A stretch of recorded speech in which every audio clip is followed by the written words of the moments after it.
Hi, and welcome to Happy Kitty Kitchen. Today we're making a buffalo chicken dip that you can serve as it is and scoop out using nachos or make it into a wrap and even a sandwich. This is one of those dishes where you put very little effort but you have great and very different results. Detailed ingredients are at the end of the video for you to screen capture and save, and in the description box as well. In a hot pan, we'll add in our oil and white onions, then add some salt to the onions and we'll cook them down for a couple of minutes. After that, we'll add in our chicken breasts that we've cut into small cubes. We'll add in half teaspoon chives, half teaspoon parsley, teaspoon of celery salt, teaspoon of salt, teaspoon and a half of garlic powder, of course that has to be more because we love it, and 1 teaspoon black pepper, and mix really well. At this point, the chicken is fully cooked, so it's safe for us to give it a taste and see if we want to add in any more seasonings, which we did. We added more celery salt, parsley, chives, and black pepper. Then we'll add about 4 to 5 tablespoons of labnah and 2 to 3 tablespoons of heavy cream.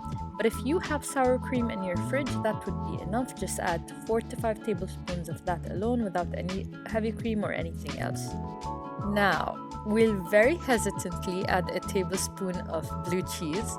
Too much of it and it might get too stinky, so add it gradually to see if it's tolerable for you. Or if you really hate blue cheese, you can skip it altogether, we understand.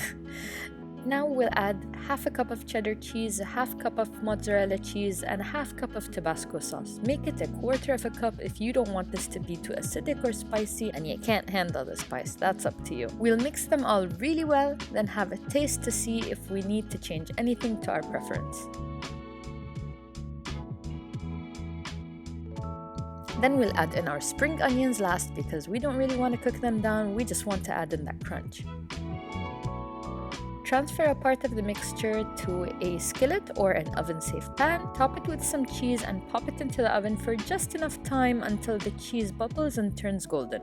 Take out of the oven, garnish with more spring onions, cause they look pretty, and then dip in your nachos.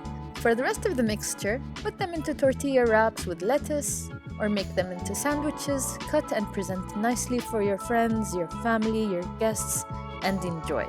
If you like this video, please give us a like and subscribe because that encourages us to make more. And as usual, thanks for watching and have a great day from Happy Kitty Kitchen. Bye!